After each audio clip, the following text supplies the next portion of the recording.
Okay, thank you very much.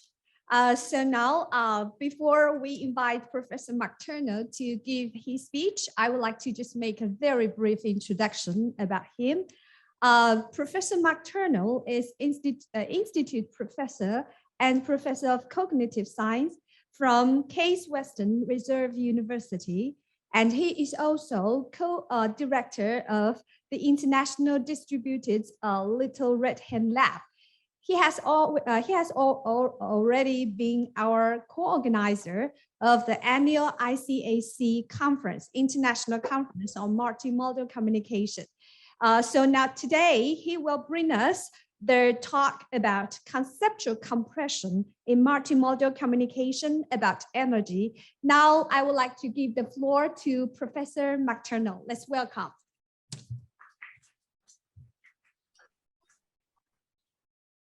Hello, Changsha and Hunan Normal University. Thank you very much for sponsoring this conference. And I would like to thank the previous two speakers, Professor Lee Ken Lee and Professor Sun Fu Chun. The lab I run with Francis Steen, the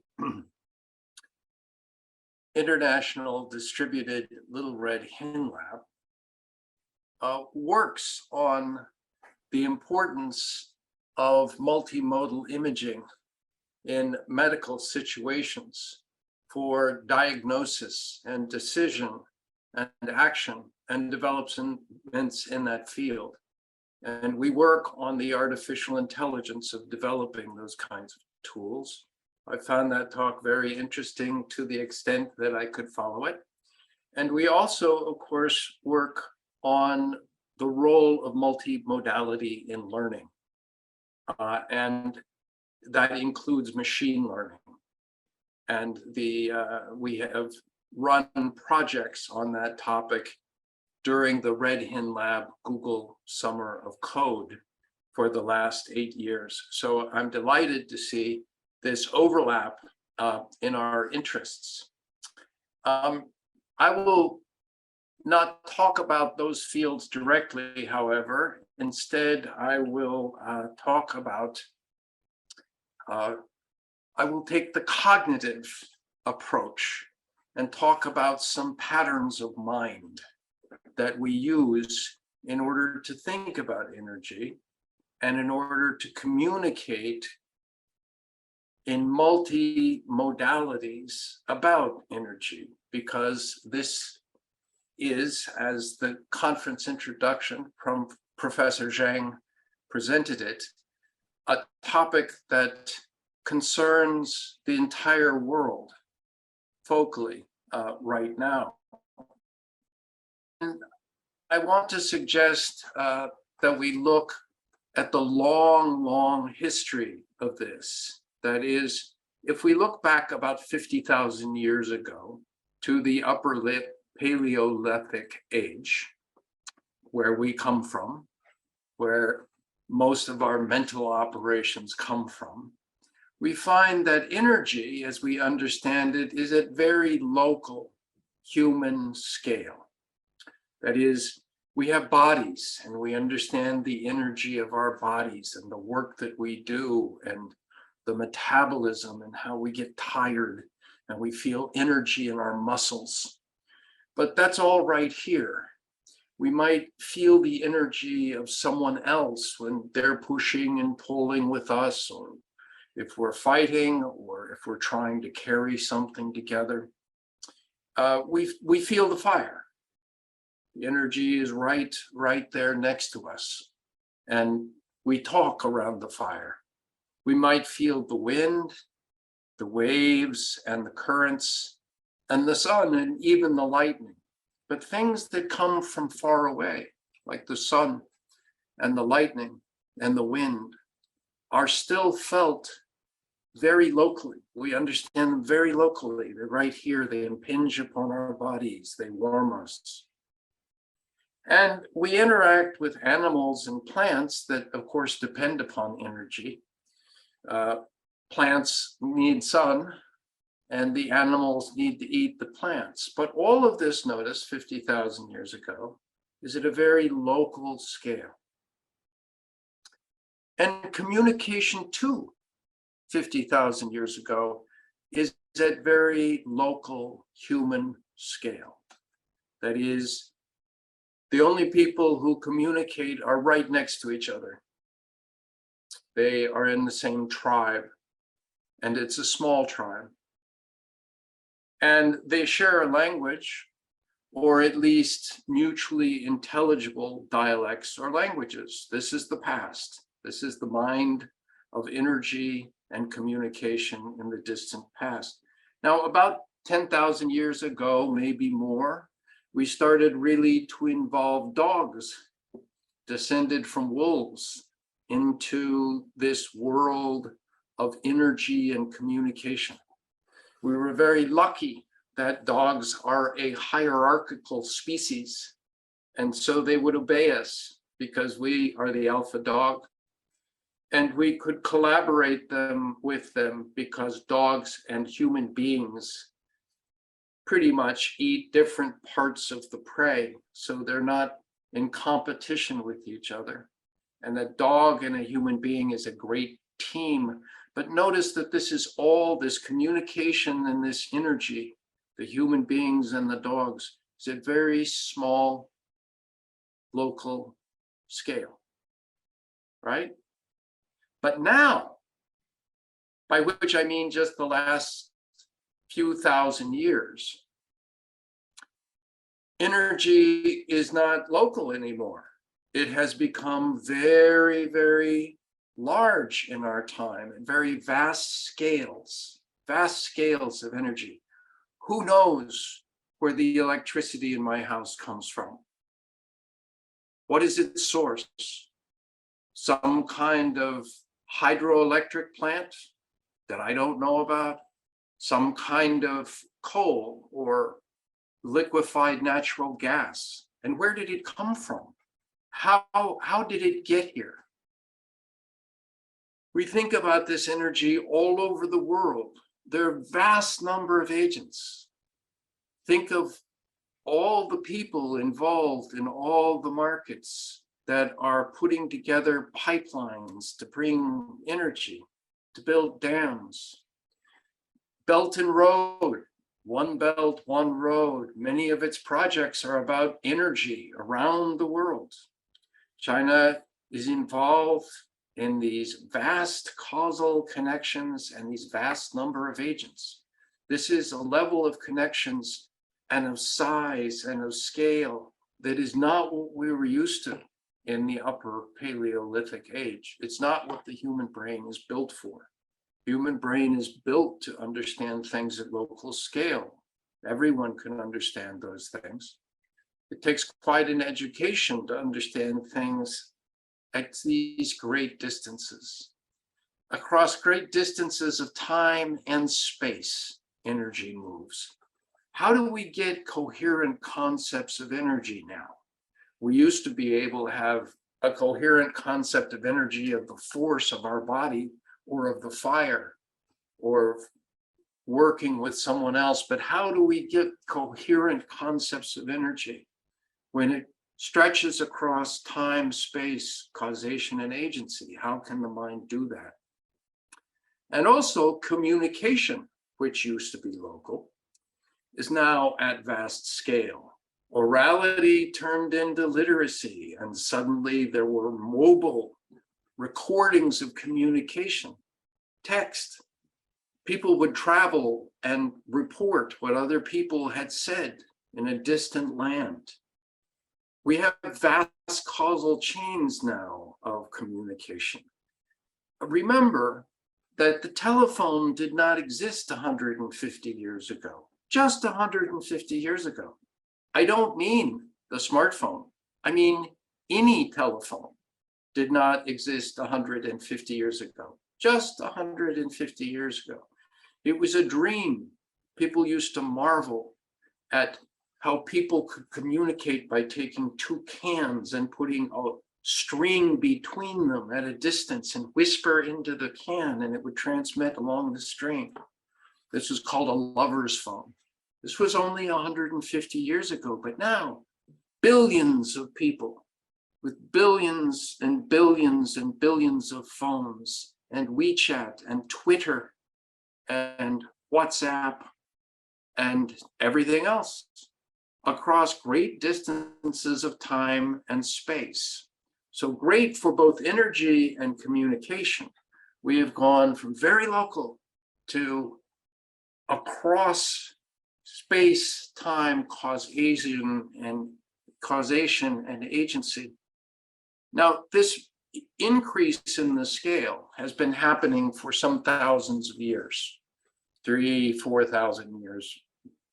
But that is very recent in evolutionary time, very recent. 4,000 years ago, evolutionarily is very little.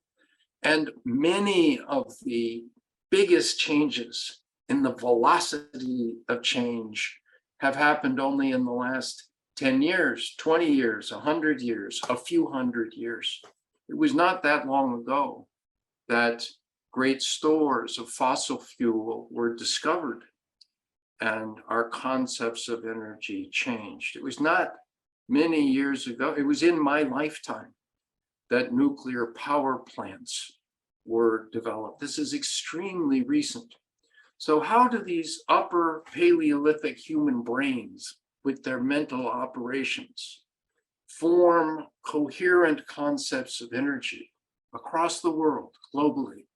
And how do they communicate about them? Now, my proposal here is that they do this by compressing, or at least that is one way that they do it. They know things at local scale, and they're trying to understand things at vast scale. And so they make a blend to compress the vast scale to the local scale. So it moves into a realm of cognition that they are able to manage, that they are built for. So here's an example of a compression, right? Everybody understands this is from the very beginning of COVID, February 2020. The last time I was in Changsha was January 2020, right? And this was on the cover when I came home. Now notice, this is not a metaphor in the sense that it is not asking you to understand that the virus molecule, the virion, is a planet. It's not asking you to understand the planet in terms of an individual virus cell. We don't really think that the little spines on the virus that are red are like satellites going around the globe. We know they don't have an ellipse or an orbit around the virus. But what this indicates is that the vast scale and the tiny scale have gotten together and serve all one thing. We can understand the world now. It's just COVID. It's going global. And it's a miracle that we can understand this, except that what human beings are very good at is something called blending. That is taking two things that you should not confuse. You should not confuse the planet Earth with a virus cell. Why would you ever put them together? Well, if you do put two things that don't go together, then sometimes you can bring them into a scale that you can understand. So here's an example of compression. It is a compression of thought, and it uses multimodal communication. It's going global, plus the pictures, to try to give you a concept of what is going on at vast scale. There are many other compressions that we use all the time. Compressions of time, for example. If you think of time, there's one day, and then another day, and then another day, and then another day, and then another day, and then another day, and then another day, and it just goes on and on and on. How will you keep all of those days in your mind? Well, you don't have to. You can take all of those days and blend them to one day. And in the blend, all of the analogies between the days become a unity, become the day. and all the disanalogies become change for that day. So the cyclic day repeats. Now notice no real day repeats. If it did repeat, you would think that you were crazy. But in the cyclic day, you have a repetition. So now we can say this park closes at dusk. Where is my morning coffee? We can say when noon comes round again. So it's one thing and it's one cycle. And we can hold it in mind and use it to understand the vast sweep of time. We can use it to understand a series of days 50,000 years ago. We can also use it to imagine days 300 years from now. It is a compression. We can think of an event as going along a path. So this talk is moving forward. This conference is moving forward. Of course, the conference isn't moving at all. But if we think of something moving along a path from a source to a goal, that's something we're built for. That's something at local scale. Human movement along a path, and we can use that to try to understand the large scale, the journey of a self along a path. You say, as I go through my life, and various religions have even expanded that so that there's a path to birth. You come down from wherever you come down, or the stork brings you, and a journey into the afterlife. Many cultures have the idea of the journey of the self into an afterlife. These are all compressions. So now let's look at compressions for energy. And one of the biggest ones, one that we find in every culture, is to make a compression for energy with intentionality. Intentionality, an intentional system, is when you have an agent that is aware, that has goals, they mean to accomplish it. A person is an intentional being. Well, you know, all the energy in the world is not a person. It does not have intentions. It does not have goals. You can't have a conversation with electricity. You can't have a fight with coal. You can't beg the wind, right? But when you blend it with a person or an intentional system, you can get something that's very tractable, that then you can understand. You can even extend it in innovative ways. So when I was a boy, I was born in 1954. There was a character named Reddy Kilowatt. Now you have to understand, electricity had not been with us that long. Right? The electrical lines that brought electricity to the home, that was not a standard thing for my grandmother. It was certainly not a standard thing for my great-grandmother. And the electrification of the United States was only recent. This was only after World War II. So people had to have some idea, some understanding of electricity, of energy. And so they made a person, Reddy Kilowatt. This is electricity. Notice the interesting blend. He's a human in the sense that he has intentionality, he has emotions, he has goals. You can look at the multimodality of his eyes. He's a very energetic character, always has energies. He's got little lightning sparks coming out of his head. He has 2 holes on the side of his face because that was a socket where you put in a plug. I know that Chinese sockets don't always look like that, but that's how they looked in the United States before we had grounding.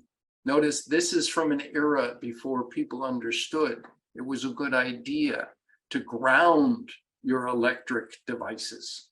These plugs are ungrounded. And in my house here in Shaker Heights, it's a nice house and it's well put together, but it still has parts of the house that are not grounded. I don't let my children plug their computers into those sockets. And he's got a light bulb for a nose, right? His whole body is made out of lightning bolts, right? So now you have a human scale thing. You have an intentional system, and you can try to understand what it will do. Ready Kilowatt was everywhere when I was a boy, trying to get people to understand what you could do with electricity. And in this blend, Ready Kilowatt, you needed people to understand what electricity could do.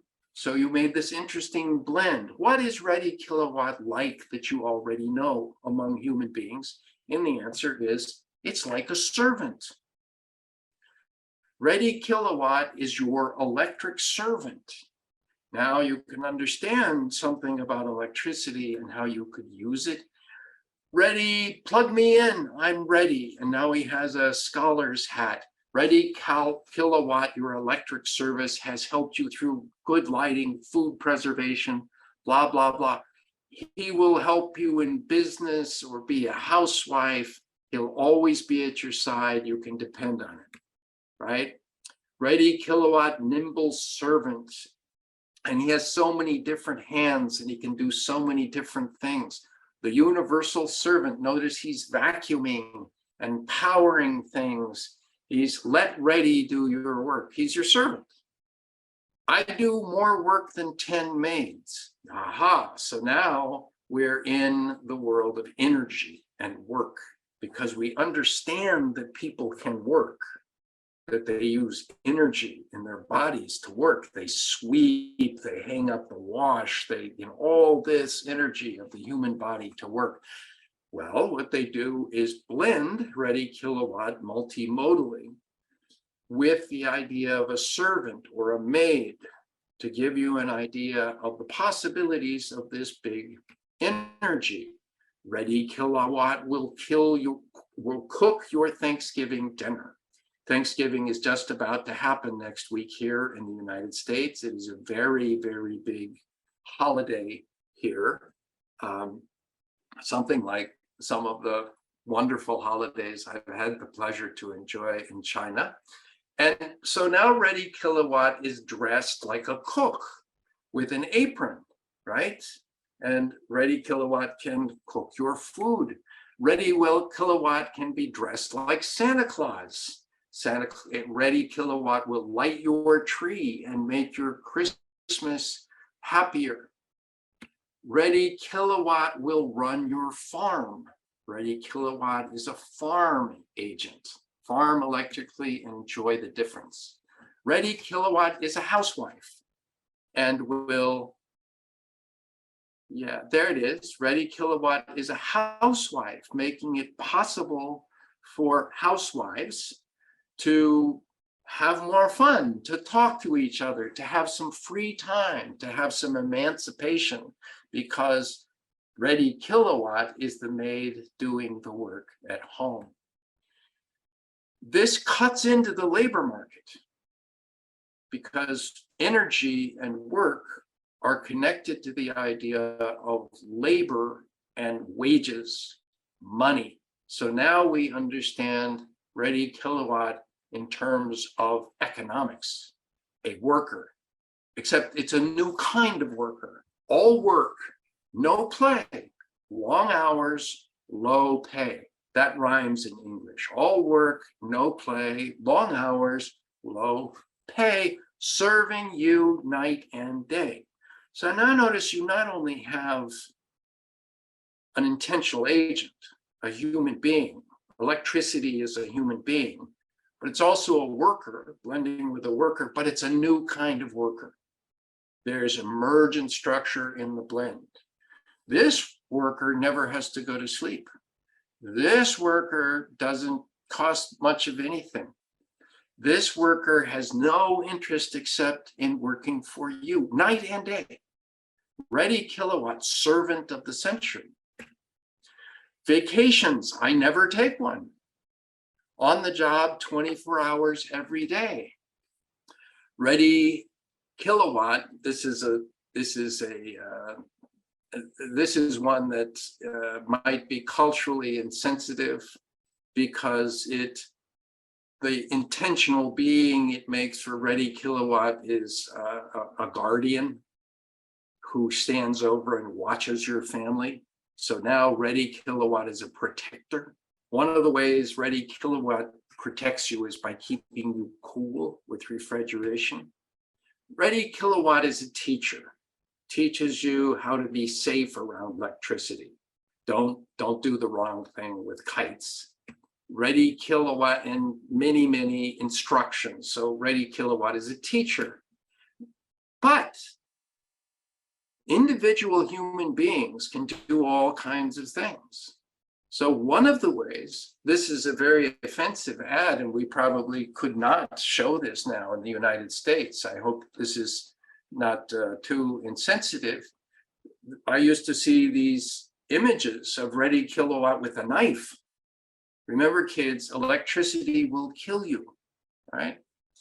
Because a person, an intentional agent, can be a killer, can harm you, right?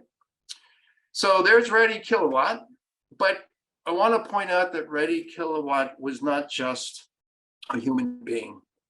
Ready Kilowatt took on the role that we're very used to from gods and spirits and supernatural forces. We're not asking whether you believe that they exist. That's not the point. The point is that you have a concept of them, and you can blend that concept with Ready Kilowatt. Now Ready Kilowatt is everywhere, all around the world, can show up at any time. In fact, is global. Energy is global. Now you will see later on people talking about gods and myths and concepts of energy that have been with us since classical antiquity. In fact, have been with us since the ancient Near East, because the human mind is still using mental operations that are ancient, that it has had for at least 50,000 years. But we use them again and again and again and again. Whenever we have a new form of energy, we use them to communicate about changes in energy. So if you just look at this little example, you will see many, many different kinds of blends and personifications of energy. I'm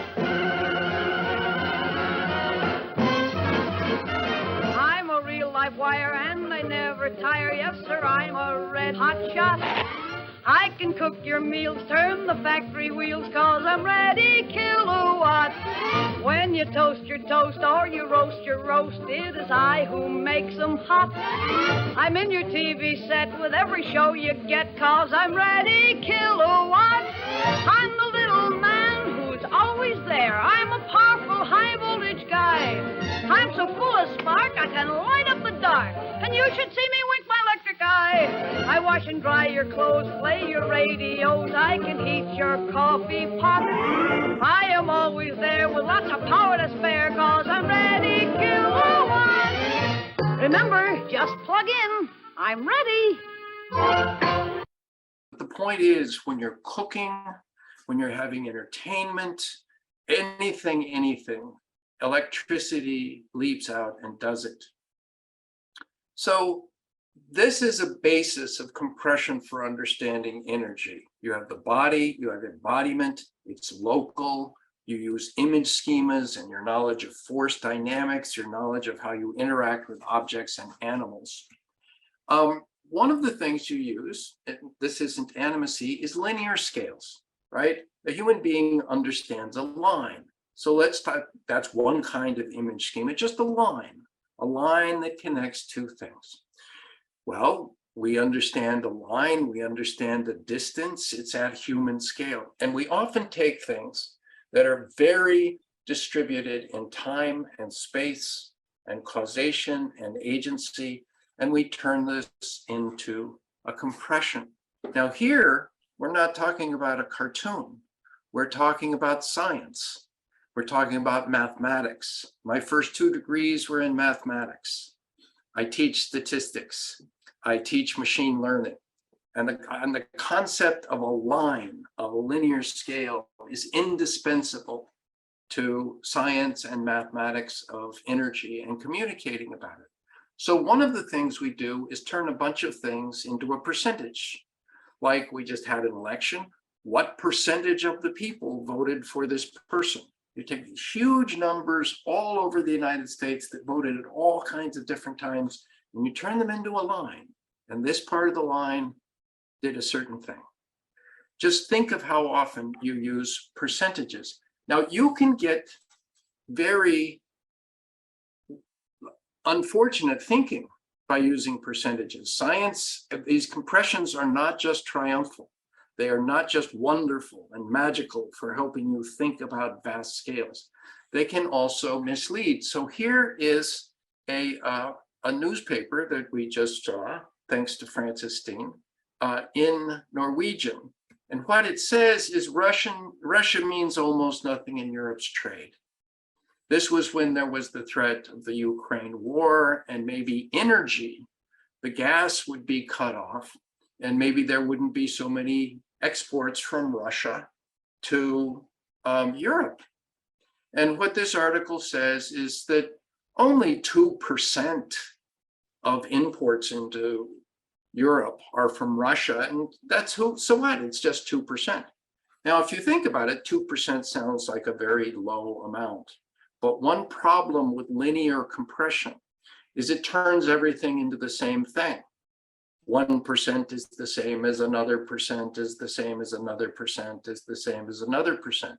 So if it's only 2%, that means you still have 98%, and who can't stand a 2% reduction? The problem here is that the 2% of imports were energy. And without the energy, you can't make the rest, most of the rest of the things, right? So the other 98% being able to manufacture with the imports, to be able to run the imports, plug in your washing machine that you got from Brazil or China, depends upon that 2%. And everybody wrote back in and said, no, this is a mistake. It may be only 2%, but it's a very important 2%. Most of the rest of things depend upon that 2%.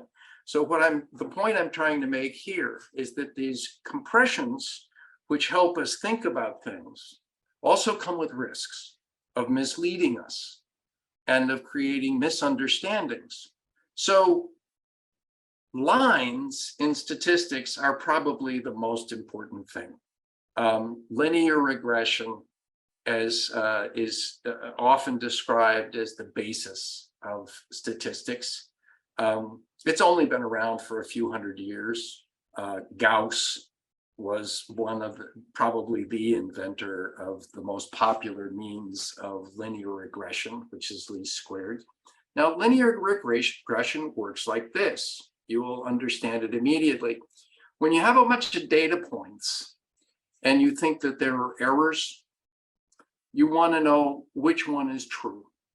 So originally they were measuring stars and planets, and you'd get like 17 different places measuring where the planet is in the sky, and you'd get 17 different locations. But you didn't believe the planet was in 17 different locations. You thought it was in one location. So you thought there was some errors, there was some noise, some inexactitude in the system.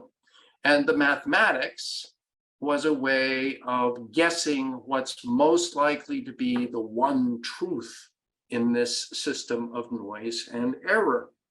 And sometimes it's a point, but if you want to know the relationship between two things, like how much gas we have and what the cost of gas is, or how much coal we have and what the cost of coal is, well, what you do is fit a line. So there are all your data points of here's what we guess are the relationships. And we think the relationship is linear, right? So you want to know what's the most likely line, the line that has the least error, right? And this means that you're taking now not noise necessarily, but you're taking data and you're trying to turn it into a line. You're trying to compress it into something you can understand and manipulate. It's often misleading, and everyone knows that it's an exact model. All models are wrong, but some are useful. And it's useful to fit a model to the data. It's a compression, but it can be very misleading. Here, and this is taught all over the world. In this video, we use the Demonstrate Regression teaching module to illustrate the concept of least squares. We will use a simple example for illustration with the default population characteristics and only 10 observations. The Fit My Line option fits a line at the mean of the response. When I select Fit My Residuals, we can see the errors or residuals for this line. I'll change this option to Show My Squares. Notice that the residuals are now displayed as squares. The larger the area of the square, the larger the error. At the ends of the line are grabbers that enable you to move this line. As I change the slope and intercept of the line, the areas of the squares change. The sum of all of the areas is displayed as the blue bar, labeled SSE, or Sum of Squared Errors. I'll drag the line and try to get the SSE values as low as possible. This is, essentially, the method of least squares. Statistical software does this behind the scenes when we fit a line to data. To see how well our line compares to the least squares line, I'll select Fit LS Line. My approximation was pretty close, but the least squares line has a smaller sum of squared errors. So, it does a better job of choosing the best values for the intercept and the slope. So the point is, all over the world, everybody in China, in the United States, in South America, and Europe gets trained in this compression to a line. But it can be very misleading. It can be wrong. It's just useful because then we can understand it. In this video, another compression of the future is what we think of as the cone of uncertainty. So here's a map of the hurricane, and it's supposed to show you where we think it will go in the future. However, the farther things are in the future, the less certain we are about our forecasting. And a hurricane is energy if there ever was one. So this is multimodal global communication about big energy.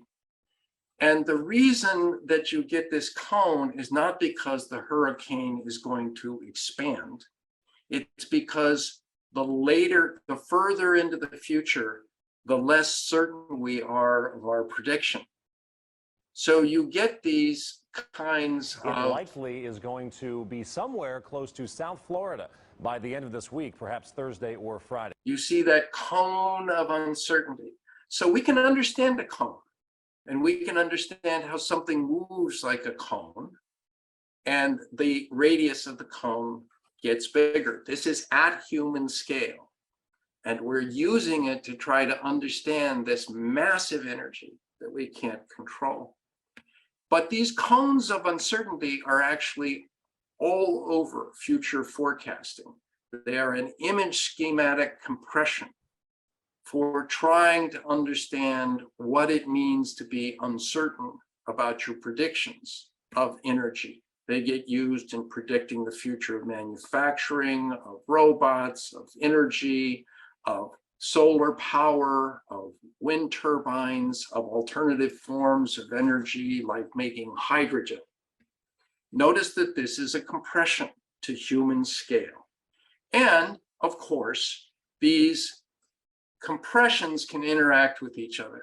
So suppose you have people, and I'm uncertain about what my energy needs will be, but we live in a neighborhood and you think, well, if I'm using up more energy, maybe you will have less. And so you try to get more energy. These uncertainties interact. They also are in business. If these businesses are going to use up this much amount of energy. Well, what will the other businesses do? Maybe they should go and buy their energy earlier at a higher price. Maybe they should make an importing deal. And it can be people and businesses. So right now in the United States, for example, economically, people are interested in whether we're going to get systemic inflation.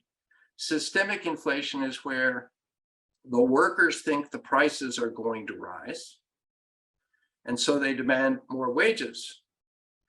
But then the sellers think that they're going to have to pay more wages, so they have to raise the prices in order to pay those wages. And if this gets built in, then you have a spiral of inflation. And this is what the Federal Reserve Bank in the United States is worried about right now. Politicians enter into these dueling compressions, governments, nations, and alliances. This is part of what our global communication about energy is interacting with right now, is these representations of futures about energy. Now, it's natural, of course, that these interactions create even more uncertainties. I think that you think that I think that you think this about energy for all of the agents involved in this. And that can, of course, create great suspicion, not just error, but suspicion and misunderstanding and defensiveness. So one of the themes of this conference is what can we do to understand the history of human thinking about energy and communication now that we are at this vast scale? What kind of considerations can we give that might help little human beings with their upper Paleolithic brains understand better, have better concepts of energy, and communicate better globally about them? Thank you.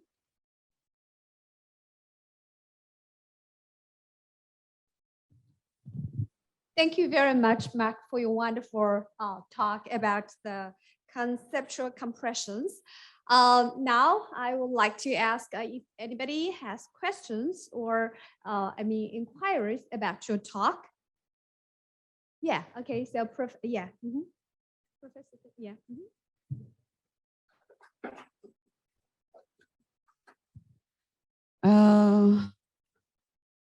Well, Mark Turner, well, dear Mark.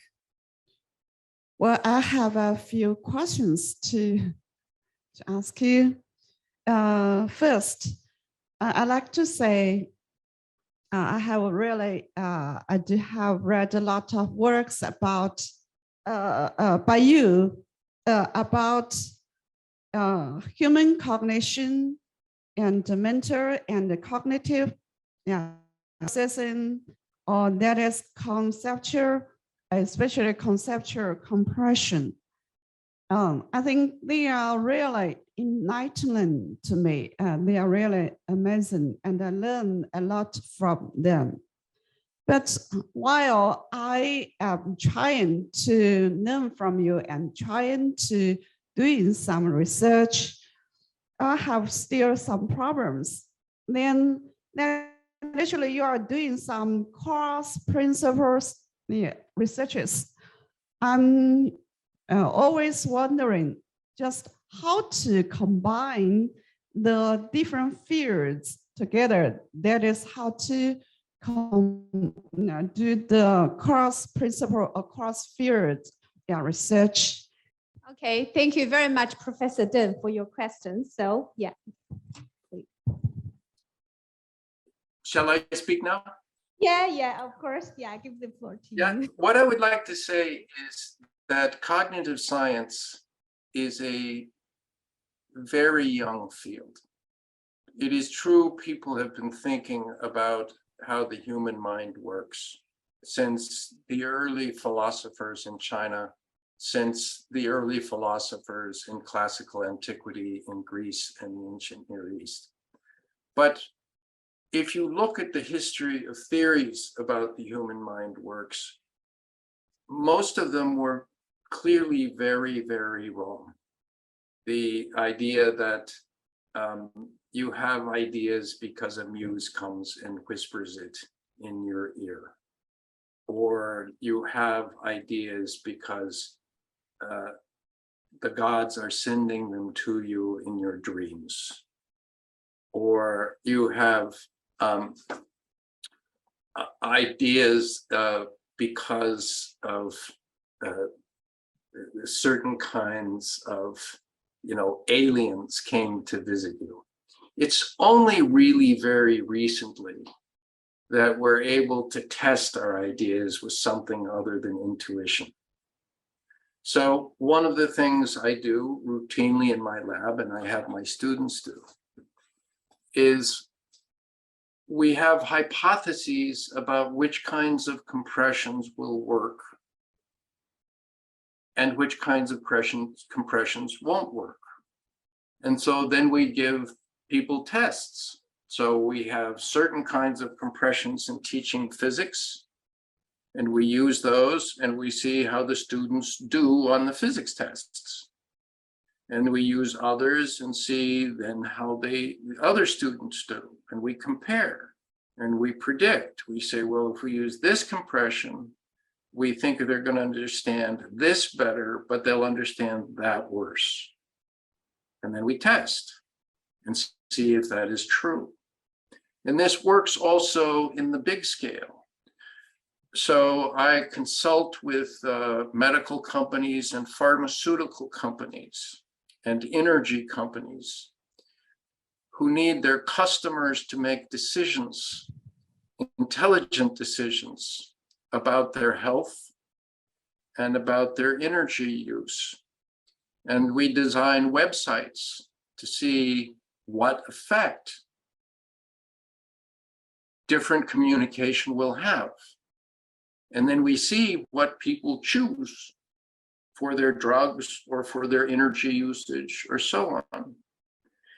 And we can get data now, big data. We have powerful statistics, although it's often misleading, to try to analyze the data. So this is an entirely empirical enterprise. We propose hypotheses about how the human mind works, often on the basis of intuition. Often we get it wrong. And then we see how much it can explain, and we try to develop tests. The essence of science is, how would you know if you were wrong? And cognitive science, psychology in these fields are in the very early days of trying to test, confirm, and invalidate hypotheses. So the ideas that I've worked on in cognitive science are embryonic. They are beginning ideas. I fully expect to see them revised and improved over the next 50 years, over the next couple of centuries. I look forward to that kind of development. My own view is not that I should tell the world what has been established forever by cognitive science, but instead say, this is the best provisional theory we have at the moment, and we were really looking forward to the next generation to develop those ideas and to improve them.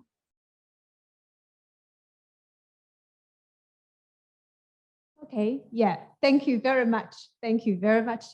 So now, do we have any questions? Yeah, okay, so we have a question from Dr. Qi. Yeah. Well, thank you, Professor Mark. Well, thank you for your wonderful talk. Well, I have a question. That's, as we know well, cognitive science has two commitments, right? The cognition commitment and the generality commitment. And the cognition commitment asks for convergent evidences to support our generality about the linguistic facts. So actually, my question is similar to Professor Dan's. That's so as scholars or researchers of liberal arts or humanities, how can we find convergent evidences to support our generality about linguistic facts. Okay, thank you. very Thank much. you. Thank you very much. That's the perfect question, of course. By the way, I know that my friend and co-author, George Lakoff, called these commitments. I wouldn't call them commitments. I would say guesses in this way. Human beings can do lots of things that for which there is no robust animal model. Art, music, grammar, fashion, advanced social cognition, advanced tool use, mathematical insight, scientific discovery, and on and on and on. Dance. And I often lecture on how impressive other animals are, non-human animals are. However, human beings are off the chart on these kinds of abilities. So it's a good guess to start with the idea that these abilities do not come from separate mental operations, but that there might be more general operations that make all of them work. And so convergent evidence there means that we look for people who do language, people who do art, people who do mathematics. And if they find the same kinds of patterns and the same kinds of operations, I lost you.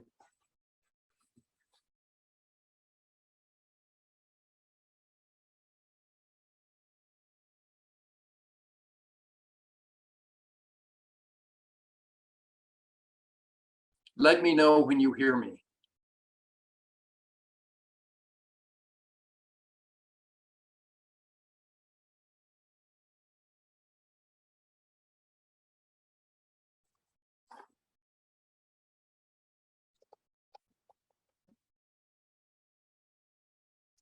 Francis is saying he thinks I'm good. He says he hears me fine. Okay, so I'll continue. When you find that people working in what are regarded as different branches of human performance are seeing the same kinds of patterns, then we test that. We take a certain kind of operation that is used in linguistics, and we see if we can improve that operation in engineering, in innovation. We see if we can make a computational model. Now, it might be, by the way, since this is entirely empirical, it might be that there are some specializations. It's not theoretically impossible that there is some evolutionary specialization for phonology, for example, for sound systems. It's not impossible that there is some evolutionary specialization for music. So I'm not committed to rejecting modularity of human capacity, but it's not the right place to start. So for me, it's not a commitment. It's just likely to be good science to start with things that we think can be general, instead of automatically assuming that they are modular. Let me give you an example. As far as we know, evolutionarily, grammar, full human grammar, is very recent. 50,000 years, 60, 70, 80, 90, 1,000, maybe. But vision goes all the way back to insects before the fly.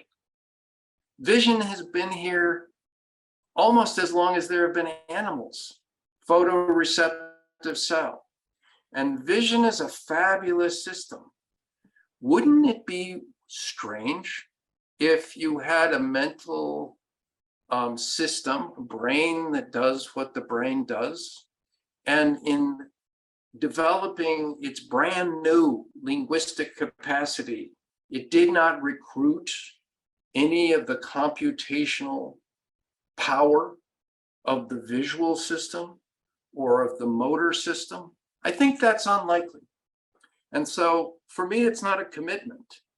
It's just a good scientific disposition to first look and see if you find that something that happens in music or in mathematics or in language or in gesture is in fact deriving from a more general recruitment instead of a specifically modular and partitioned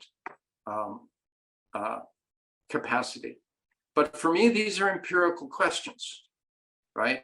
It is not that, I do not think that science on this issue should be a war between tribes. I think we should all be open-minded and find evidence wherever we can find it and follow the evidence. Thank you. Thank you very much, Mark. Thank you. Thank you for your thought-provoking answer. Okay. So yeah, do we have any other questions for Professor McTurner? If no more, okay. Thank you very much, Mark, for your wonderful talk, and yeah, and also your generous support for our annual conference. So that makes the end of the session for this morning, and also we welcome all our guests to look forward to the following plenaries in the following other 3 sessions within these 2 days. Thank you very much for your attendance. Thank you.